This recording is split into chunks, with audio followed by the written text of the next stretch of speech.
Recording in progress. Welcome. Happy Friday to you.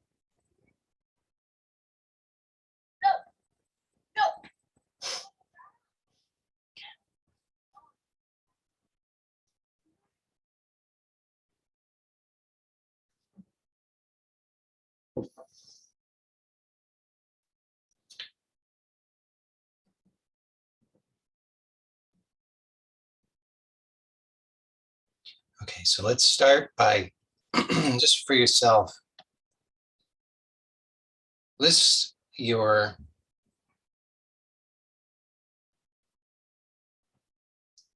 take a moment to list to yourself some of your troubles, some of the problems.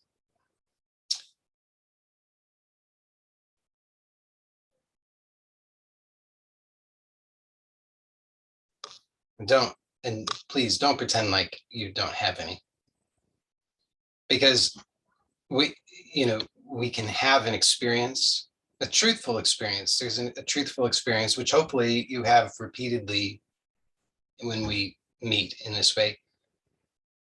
There's a recognition that you don't have any problems. There are no problems. The problems are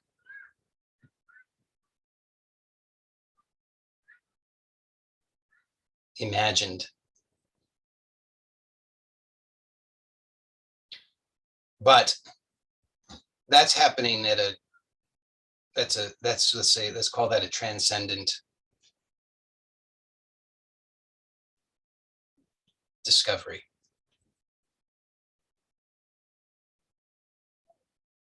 But you don't live none of us live most of our waking lives in that transcendent awareness. So because we don't spend most of our waking time in that transcendent awareness, then these are different levels, and one doesn't apply to the other. So for example,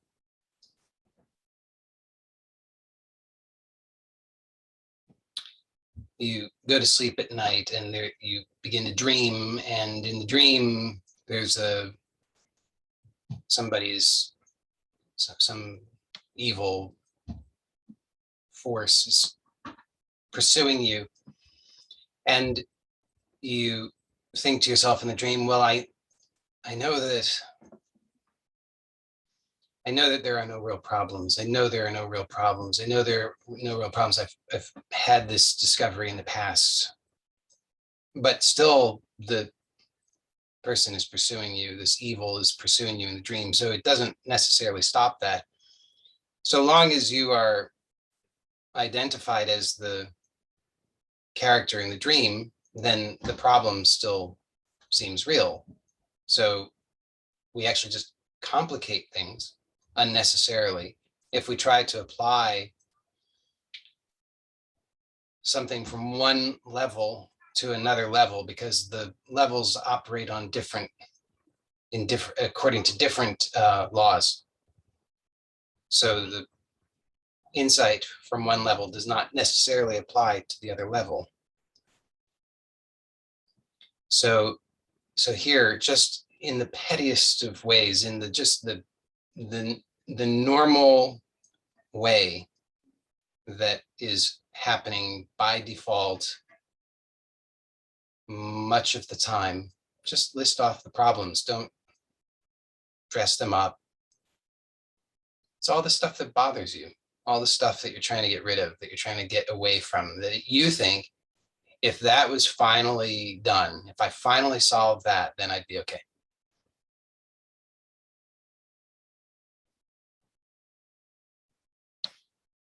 Okay. So hopefully that's giving you enough time to do that. It doesn't have to be completely exhaustive, but just, so that you can identify some of the things. Now, I will propose to you that none of those things are really the problem. Now, if that should be, by the way, that should be infuriating. If it's not, then You're just, it's just because you have a overdeveloped ego or super ego, so that you you rapidly indulge the compulsion to be a good person, a nice person. But it should be infuriating because, you know, you think that you've got the answer. You think you've correctly identified the problem, at least. I think I've correctly identified the problem. I've done that a million times. So I know what I'm talking about. It's infuriating to be confronted with that's not it. And just when you've sunk your teeth into it, to realize that's not it, that won't satisfy. So this is something that Sarno calls this symptom imperative, okay, which is that you will substitute one symptom for another, one problem for another, so long as what's really at work is not fully known. Once it's known, once it's seen fully, then the symptom imperative ends, because you don't have a need for the symptom once the cause is known.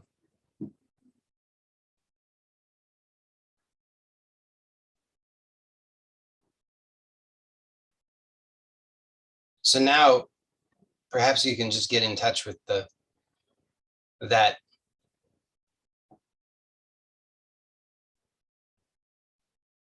not so nice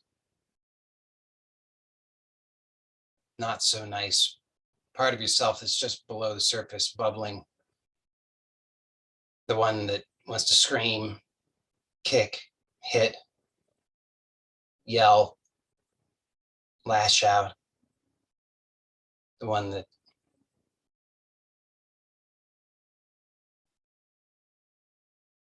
you don't really like so much because it's the bad one.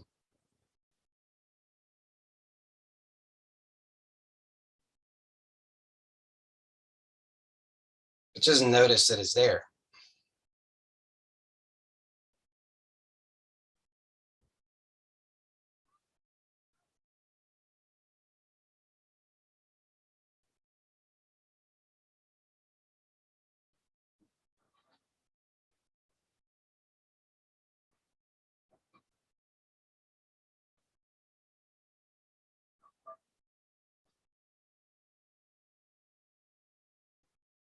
Now, what is the solution? Solution that the mind comes up with, which is what's conscious, is, well, clearly that is the problem. That infantile, reactive, self-centered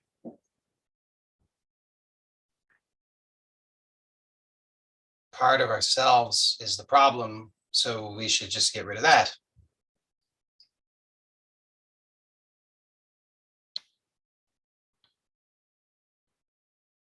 But now we're right back on the hamster wheel.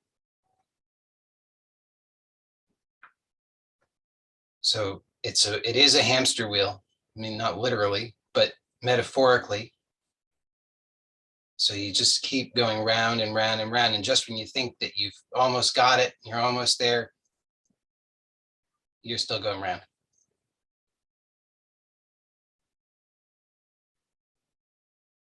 And if that is not infuriating, then let's poke a little bit more. Because it certainly should be infuriating. Isn't it infuriating? You think you're going to get the answer. You think that you're almost there. You think you've correctly identified it. Just have to try a little bit harder, a little bit harder, a little bit longer, a little bit more. one more video, one more book, one more day, one more thing. You're almost there. You're going to get it. And then to find out that you're not, that you're right back where you started.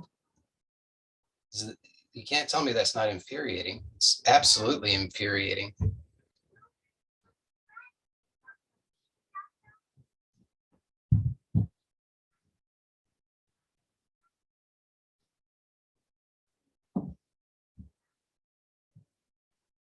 So let's poke a little bit more. So if you get, okay, we'll go back to the supposed problems, whatever that is. Okay, you anxiety, depression, pain, fatigue,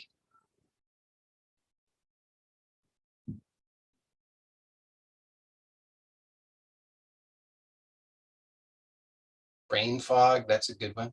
Can't think straight, can't focus, numb. Oh, anhedonia. There's names for all these conditions. Isn't that wonderful? Anhedonia, which just means can't, no joy.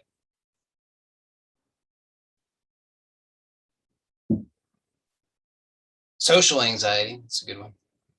Not just generalized anxiety, social anxiety.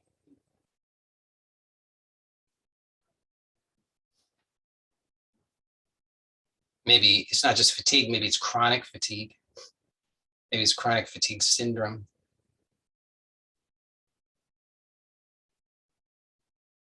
Maybe it's fibromyalgia. Maybe you've got degenerative spine. Maybe you have, on and on and on. So I want you to imagine for a moment that you've solved all these problems, just like that, solved them, completely solved.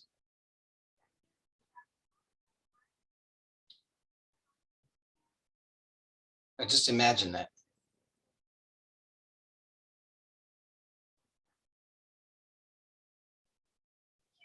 And when I say imagine, I mean really put yourself, so close your eyes, close the eyes, and I want you to really put yourself into that. Imagine yourself in that.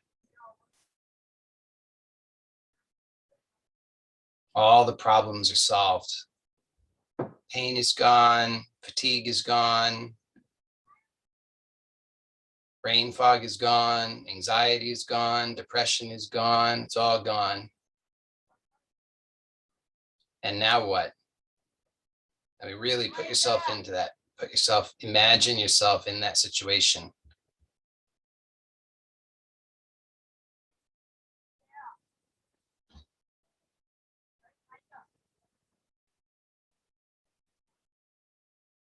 So there's likely one of two things that will happen here. One is that you can't do it.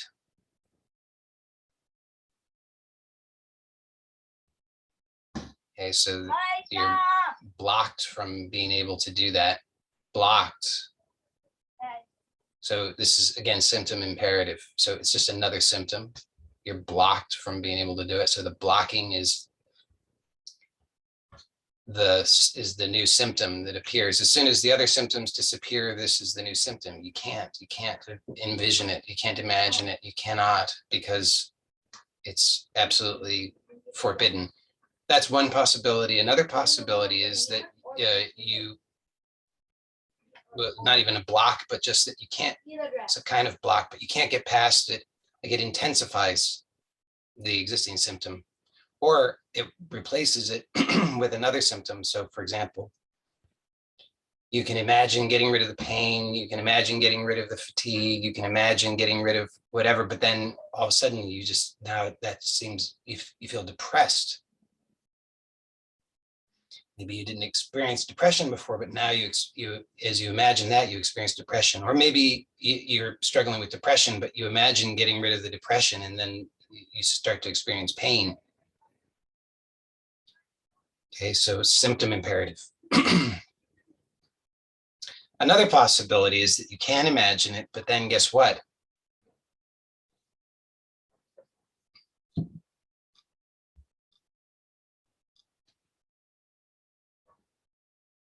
It's infuriating, isn't it? Life's not fair.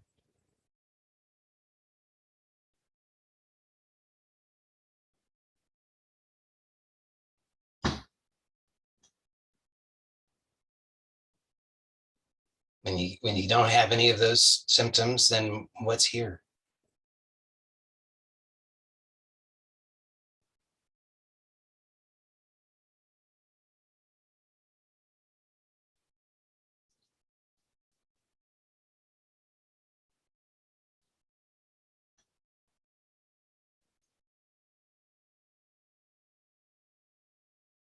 Okay, so there's this interesting thing.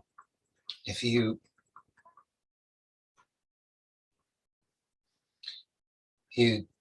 there are certain more evolved functions in the human nervous system that allow us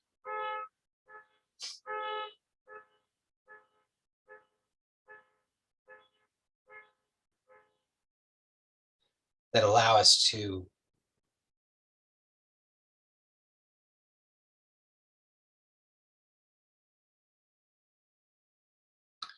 get along with one another without murdering one another.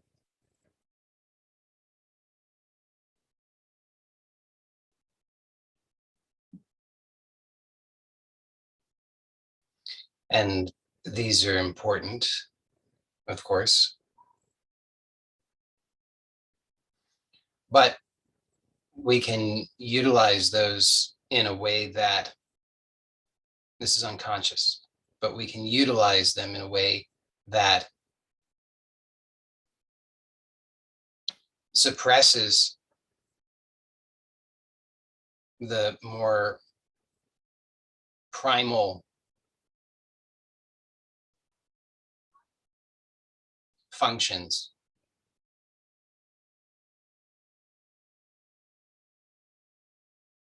So how many times have you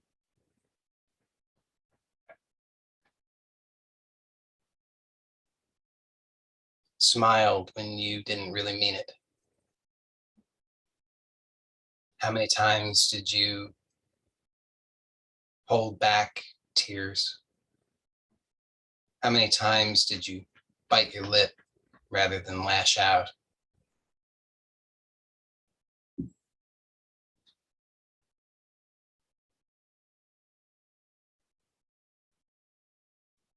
And all of that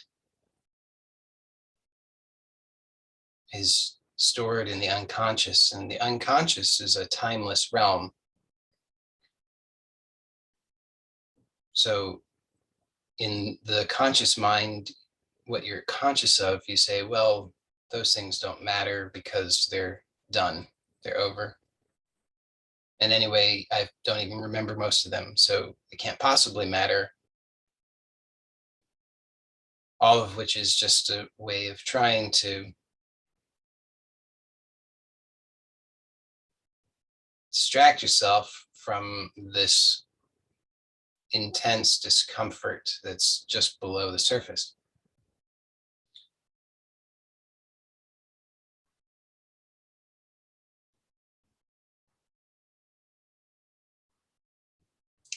So this intense discomfort, this primal part of our nervous system, the unconscious, is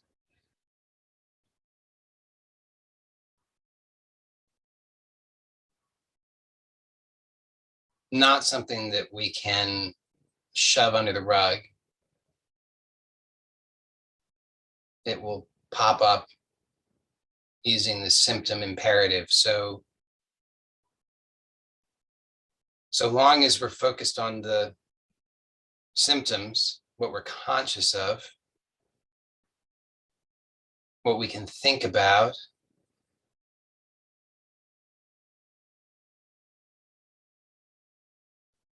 then it's like we're playing whack-a-mole. If you don't know whack-a-mole, whack-a-mole is an arcade game where It's a box, bunch of holes, and artificial moles pop up, and you whack them with a baton. As soon as you whack one, the next one pops up. And it just goes on, just one mole after the next.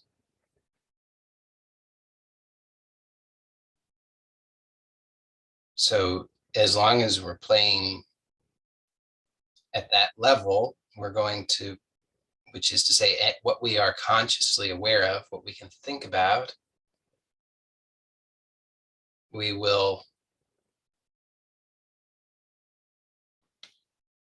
just have one symptom or another, because we're not getting to the root. Okay, so there's a really interesting thing about this primal part, which is that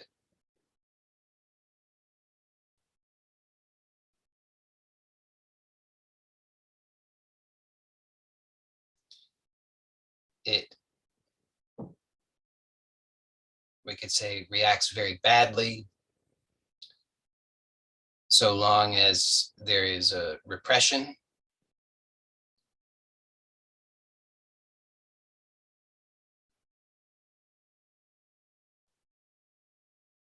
But when there is a nurturance, it responds very positively. So now, if your eyes are not already closed, close the eyes. And I want you to notice the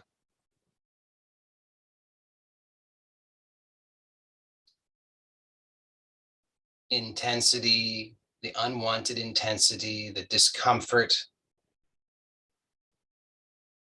that's just below the conscious threshold. So you can't become consciously aware of it in the normal sense, but you can be aware of it in terms of just the feeling. Just so if you're looking to grasp it as an object in the mind, you'll fail. You'll come up empty-handed time and time again. All you can come up with then are symptoms. But just allow yourself to be aware just of the vague sense of the discomfort. Or maybe it's not even that vague. Maybe it has become,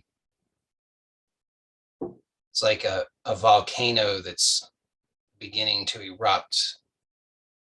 But in either case, whether you're very aware of it or only vaguely aware of it, just keep your awareness there. Just keep the awareness on that discomfort and notice all of the ways in which you try to manage that discomfort. You think about it, you project it into various symptoms.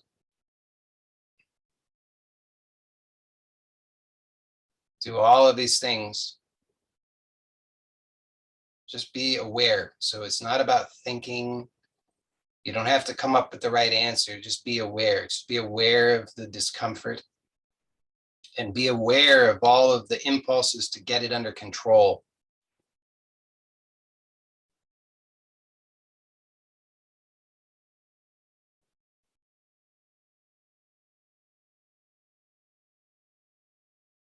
And notice that it really doesn't want to be controlled. Notice how the more you try to control it, the more it seethes.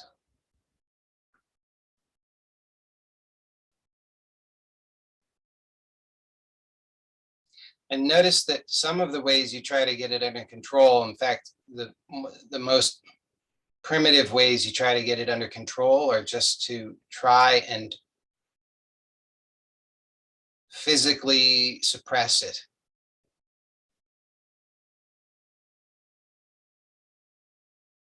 Through physical tension, much of which is just below the conscious threshold. But if you just continue to be aware, you start to become aware of it bit by bit.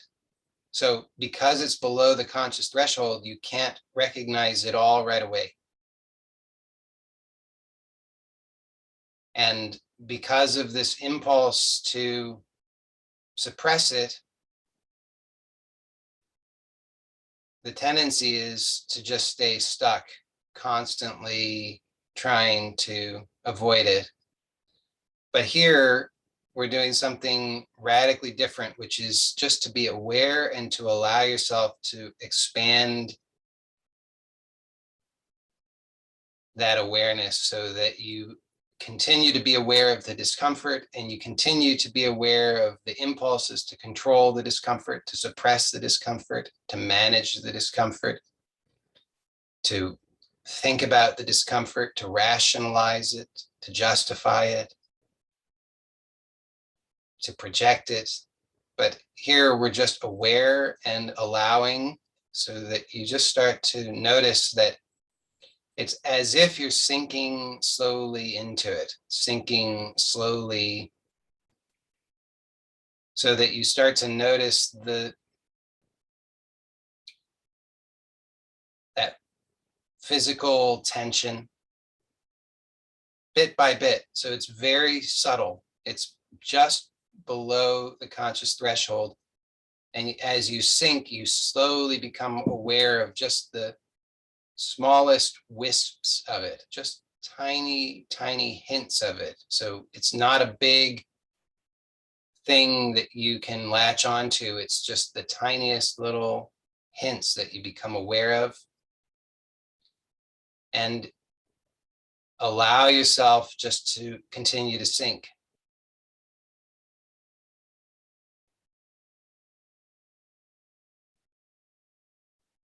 So remain aware of the discomfort.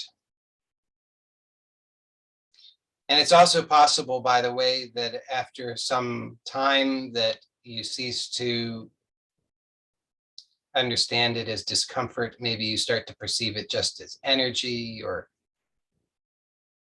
any number of things, but just stay with that. Just stay with that, because again, that's actually another, it's still the symptom imperative. If it gets your attention in any way, in a negative way or a positive way.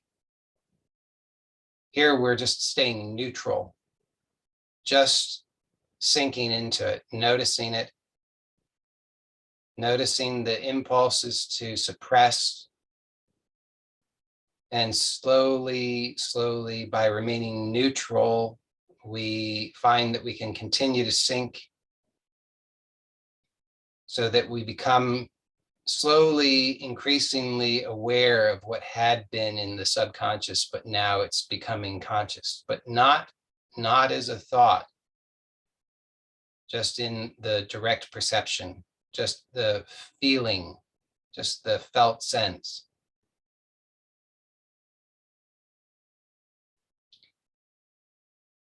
And you just go at your own pace so that it's very gentle.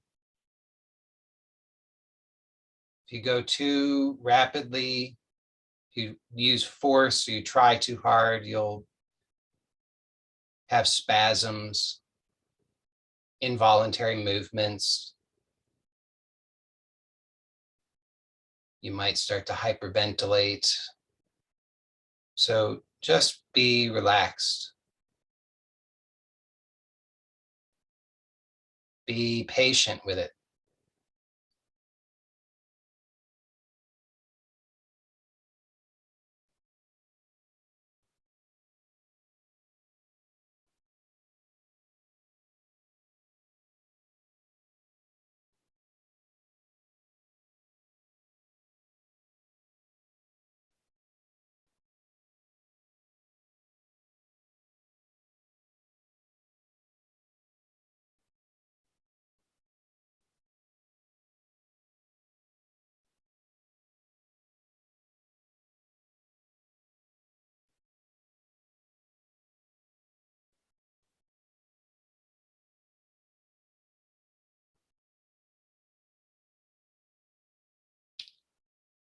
And if as it may do if the mind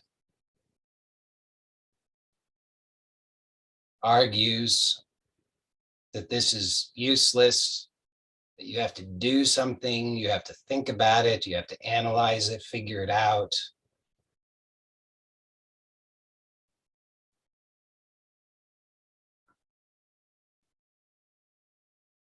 Then just be willing to see that in the same way, to see that that activity of the mind is just, it's like a spasm. That's all it is. So whether you experience physical movements or mental movements or emotional movements, just notice that all of those are just happening, and that the habit has been to indulge the suppression through distraction.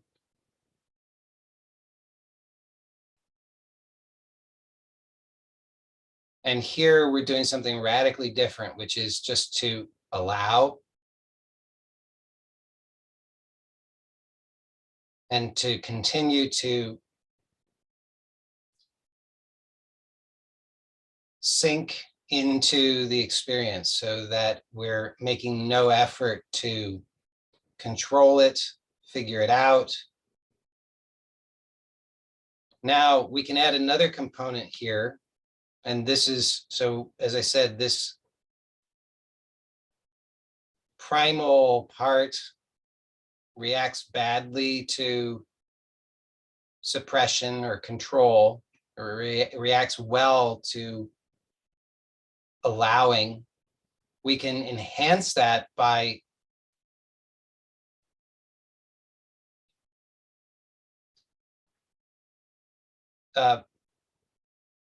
intention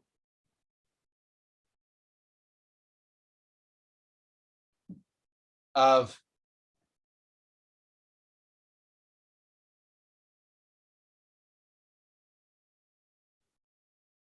I'll call it love, like a mother's love for her child.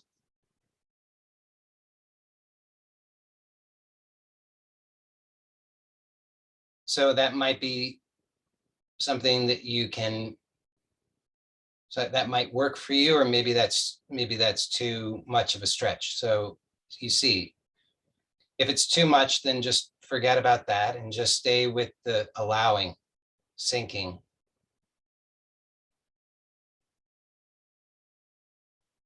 Dissolving.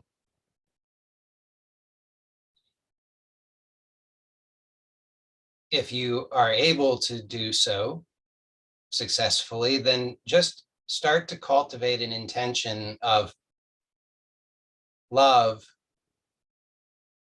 like a mother's love for her child, in the purest sense, like a mother on her, in her best moments. This love that is unconditional. And so let's call it, put it this way, it's unconditional positive regard. That's probably the clearest way to describe it. Unconditional positive regard. So begin to, if possible, cultivate this sense of unconditional positive regard. So how can you do that?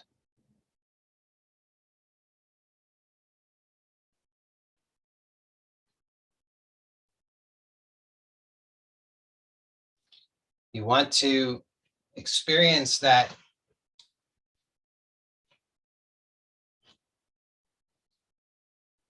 there's possibly you have some reference in your life that you can look to for this, in which case, great. Now, if you don't have a reference readily available to you, then let me see if I can describe unconditional positive regard.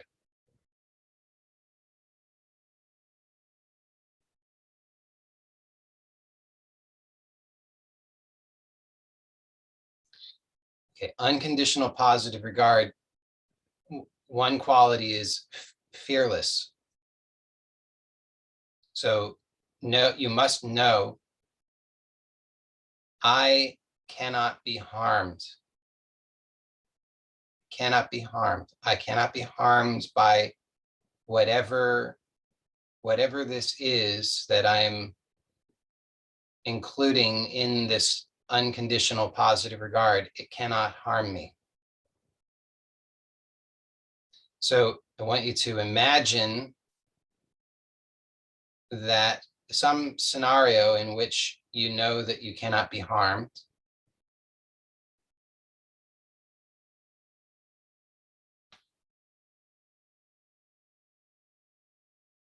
And just notice that the felt sense of that, of I cannot be harmed.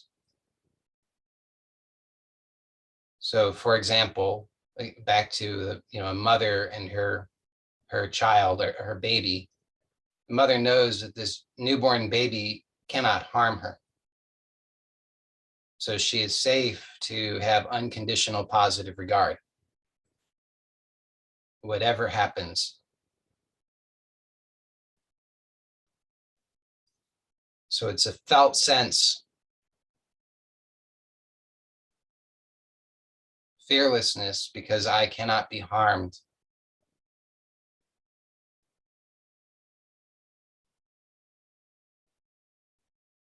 So if that's not clear, then just notice what it is that, if there's anything that you in it presently that you have a sense of identity with, that you perceive could be harmed.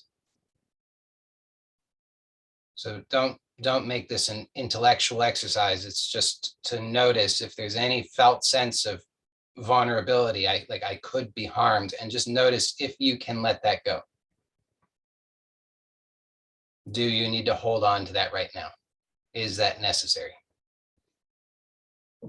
Just for this moment. We're not talking about forever and ever and ever. This isn't a projection into the future. It's just for right now.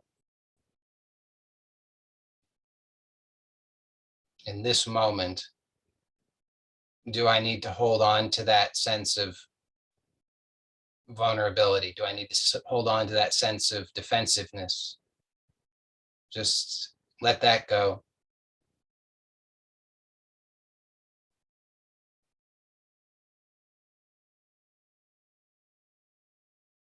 So that means any thoughts, any memories, any sensations, that you don't need to get rid of them, but you can just release any grip that you have on them, so that you are free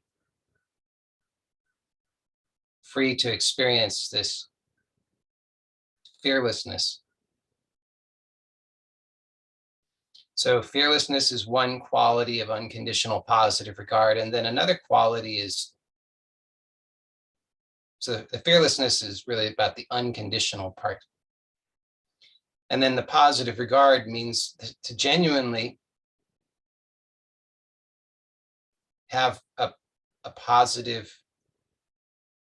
desire for this which you on some level perceive to be different from you, but at the same time, somehow you also perceive a sense of oneness with, and therefore you have a genuine desire for its well-being.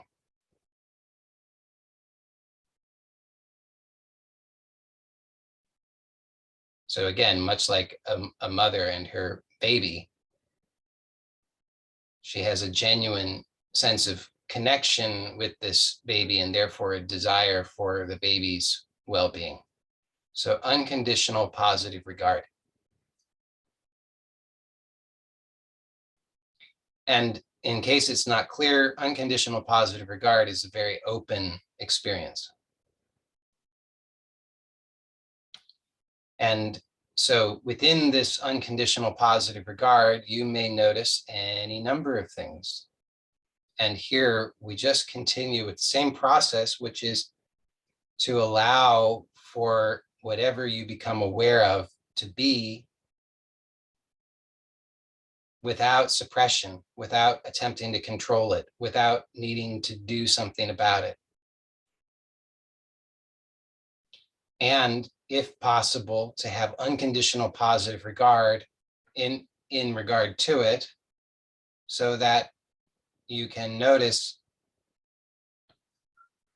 that there may be impulses to try to control it, distance yourself from it, suppress it, change it, alter it, fix it, judge it. But here we're actively cultivating unconditional positive regard so that your intention is now a positive one. It's like as if you're saying, but also really intending. So wanting to truly express from your heart this sense of, I love you, I accept you, I'm here with you.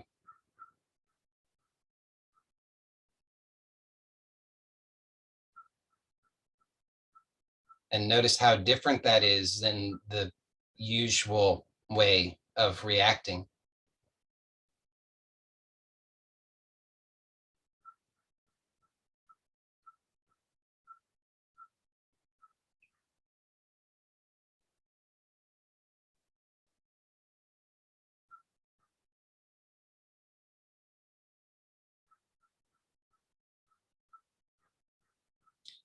So again, at some point, the mind may interject that this is foolish, this is not helpful, this can't do anything.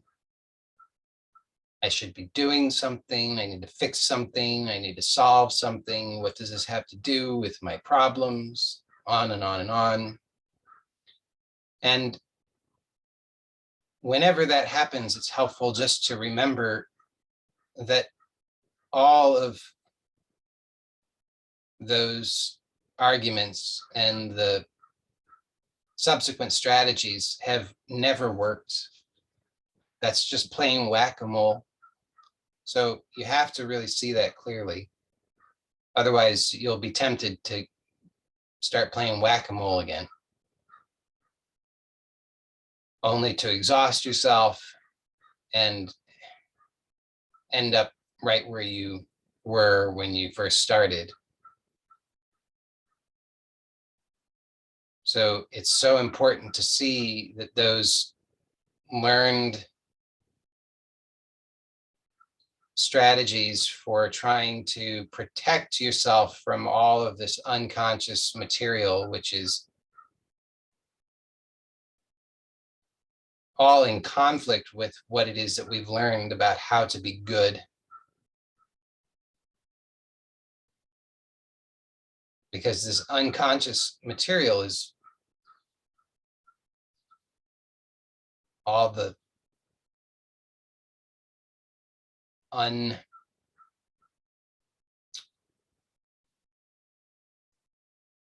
unaccepted parts of ourselves.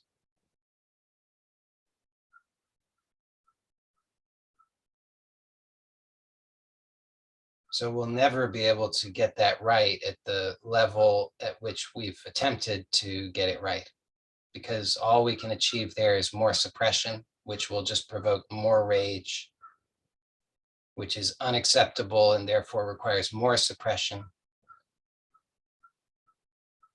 So here we have to take a radically different approach and to actually welcome the experience directly.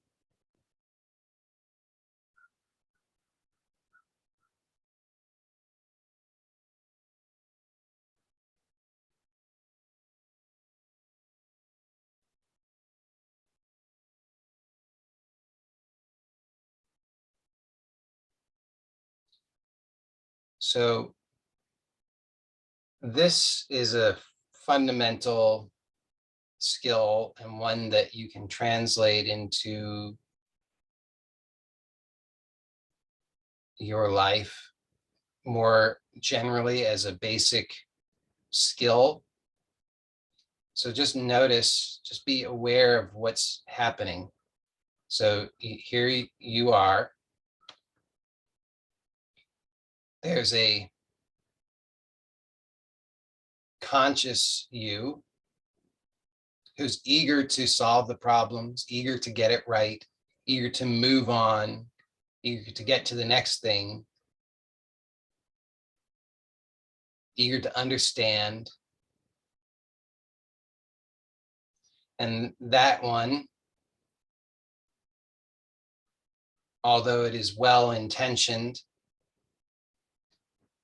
has unwittingly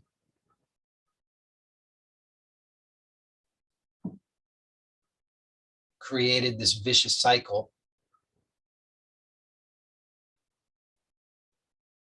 of suppression and worsening discomfort. And meanwhile, there is this underlying unconscious bubbling vat of grief and rage,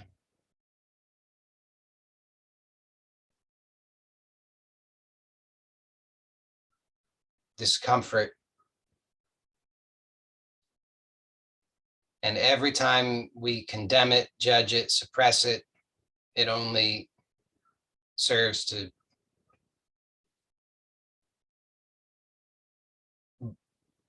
turn up the heat.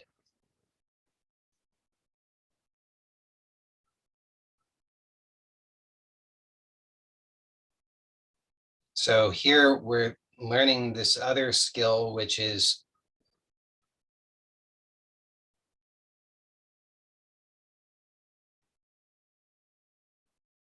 awareness without reaction, allowing,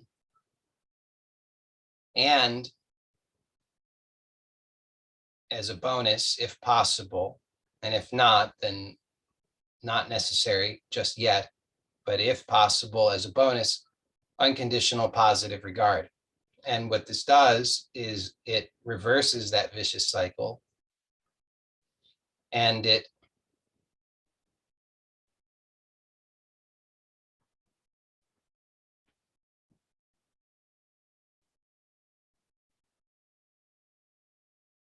begins to make very significant changes in the nervous system,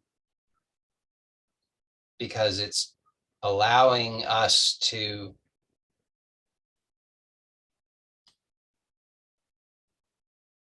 first of all, so it's two parts. First of all, and just notice your actual experience. So all of this is just meant to point to your own experience. So look to see how this confirms what you're experiencing.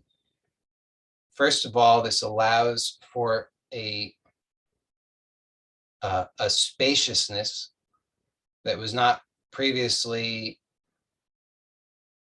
so available, in which there's a greater sense of safety and less of a sense of urgency.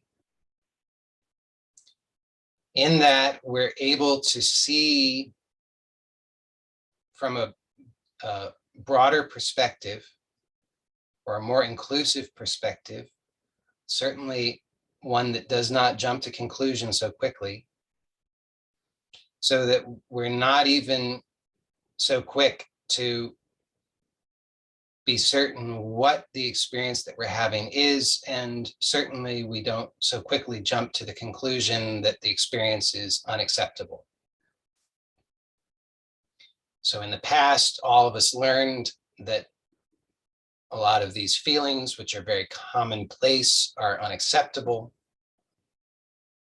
and therefore we had to keep them hidden from ourselves. But through this exploration, especially when often repeated, we develop this skill of recognizing that I don't know what this experience is. I don't know that it's bad. I don't know that it's unacceptable.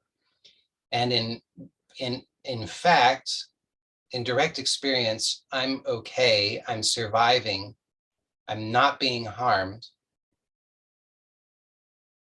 All is well. So there can be a sense of expansion,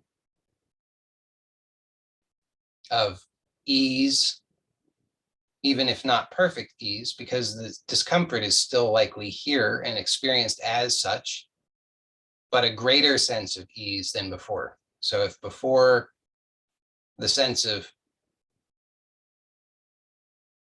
unease was a 100 on a scale of 1 to 100, maybe now it's at a 99, and that's an improvement because there's a little bit more space.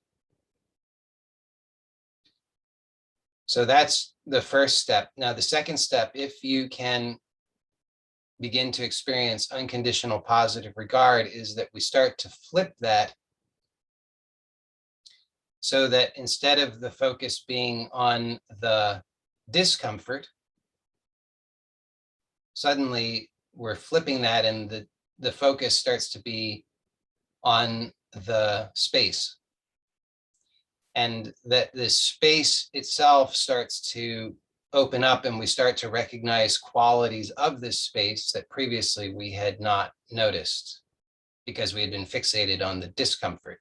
So it's not that the discomfort totally vanishes. It's just that when we can start to experience and cultivate unconditional positive regard, and again, just look to your own experience to see that this confirms something of your experience. As we start to cultivate unconditional positive regard, we start to notice that that discomfort starts to take a back seat because we start to recognize that this space has qualities that are very attractive. Qualities such as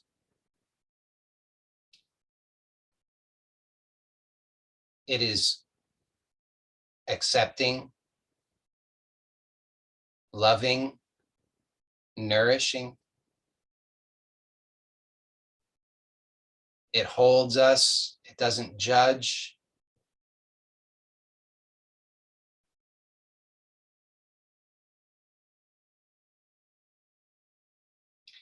And as you continue to cultivate this unconditional positive regard for your own experience,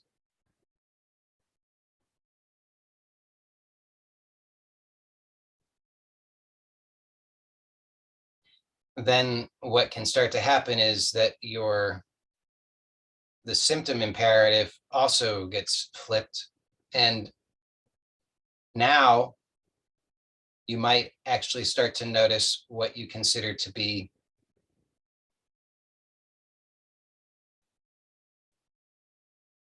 pleasurable or enjoyable experiences. And again, this might be very, very small at first. It's very likely to be very small. And it can seem tenuous because the old habit is still strong. So don't be insistent that it has to be more pronounced than it is. It's fine for it to be very small. It's fine for there to be doubt. But notice how powerful such a simple exploration can be. And then, as I've already hinted at, this is something that you can put into practice in your life because you start to notice through this awareness that it's just that the way that you functioned up to now in your life was just a matter of habit. And so as you start to consciously alter that habit, then that function can also change in your daily life. So just by having this awareness and putting it into practice in your daily life, you can expect to notice that these positive changes will continue to grow.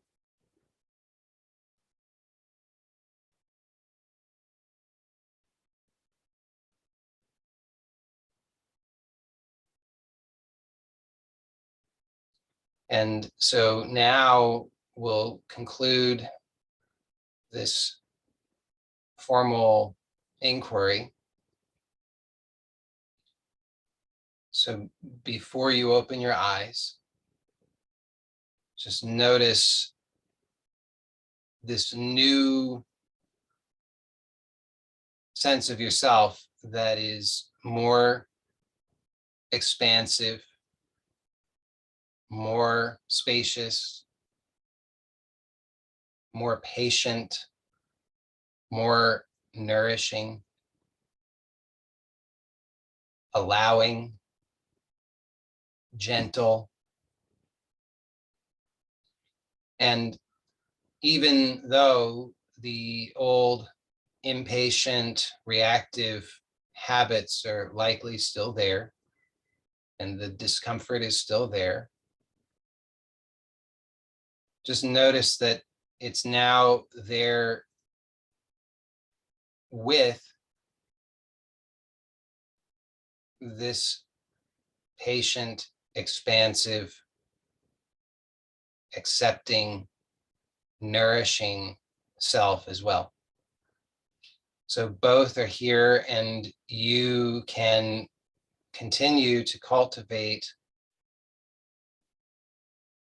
the one that you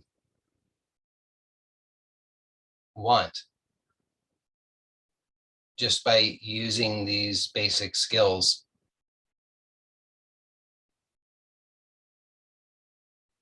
So maintain that awareness of the expansive sense of self, and see that you can continue to remain aware of that as you slowly begin to open the eyes.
So today we're not going to have a Q&A, so we'll conclude this momentarily. Just want to say a few things briefly before we do wrap it up.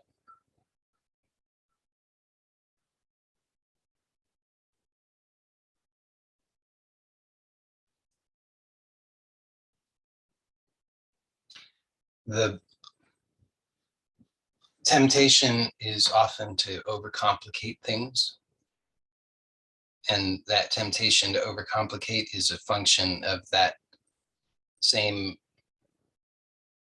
habit of distraction from what is considered unacceptable about ourselves.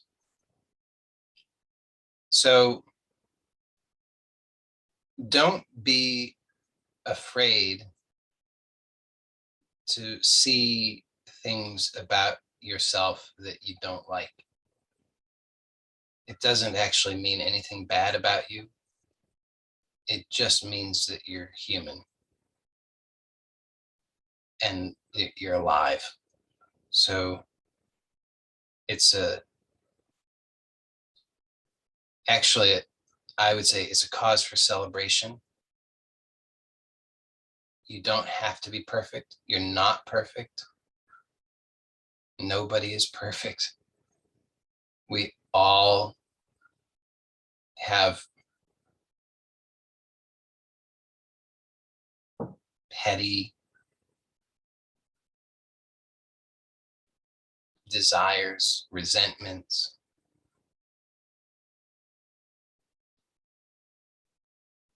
guilt, shame,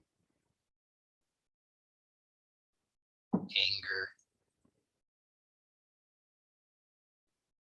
all the rest of it is, we all have all of that. And so when you encounter those things, as you absolutely will through this exploration, just so that's clear,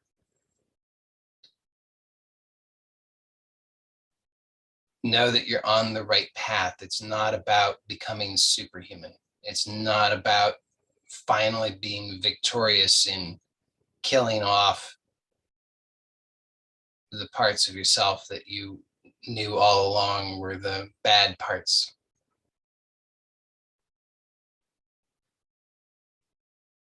If you ever succeed in that, then all that you've done is you've become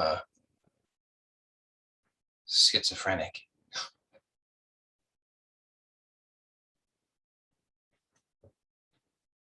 So celebrate the that the path of unity is a path of self-acceptance, to be unified, whole, complete, to no longer be at war, to really know true peace is to fully love and accept yourself.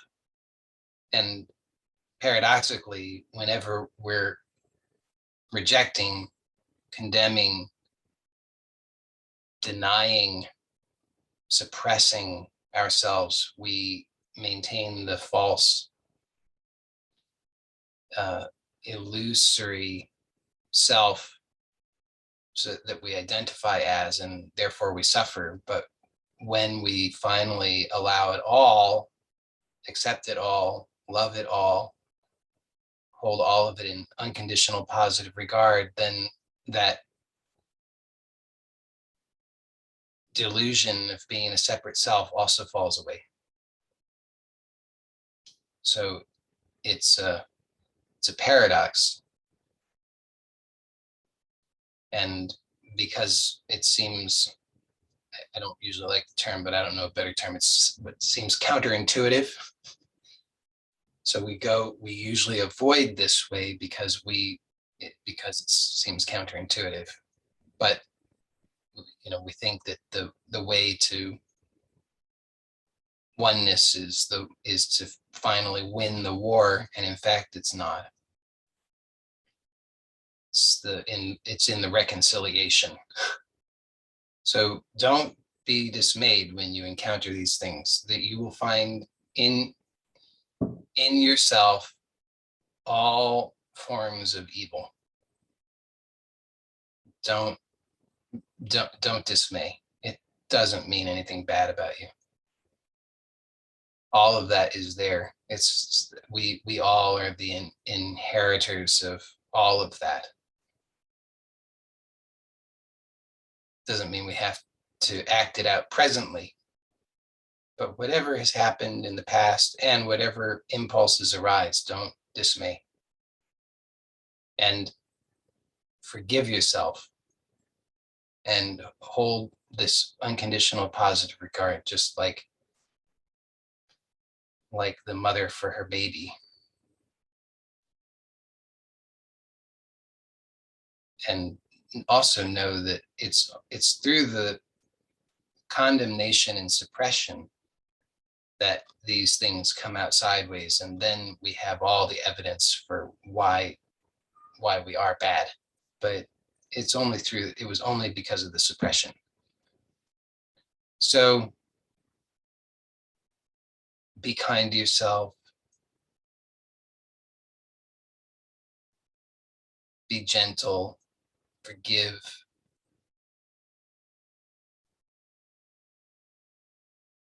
and have faith, and be and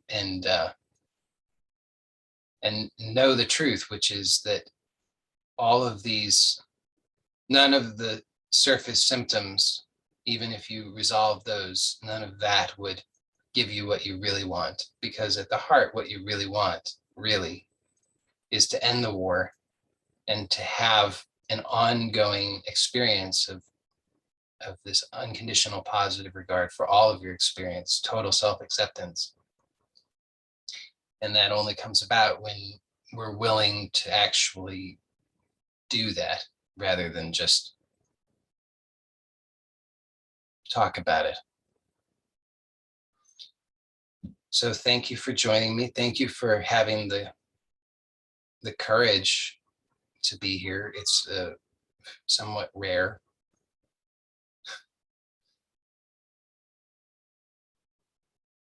I read Dr. Sarno said that only 10 to 15% of people who he would diagnose with TMS are actually willing to accept that diagnosis, and the rest tend to be actively hostile toward it. So most people want to continue to project and blame and suffer. So it's a rare thing, and it really says that you are a courageous person. And to answer that question, it's Sarno's term, TMS, and he used it 3 different ways. Initially, it stood for tension myotosis syndrome, and then he changed it to tension myoneural syndrome, and then he called it the mind-body syndrome, which is a more inclusive use of the term. But it refers to I in my view, and to be fair, Sarno had a very large cohort of people, tens of thousands of patients who he saw over the years. So much more experience than me.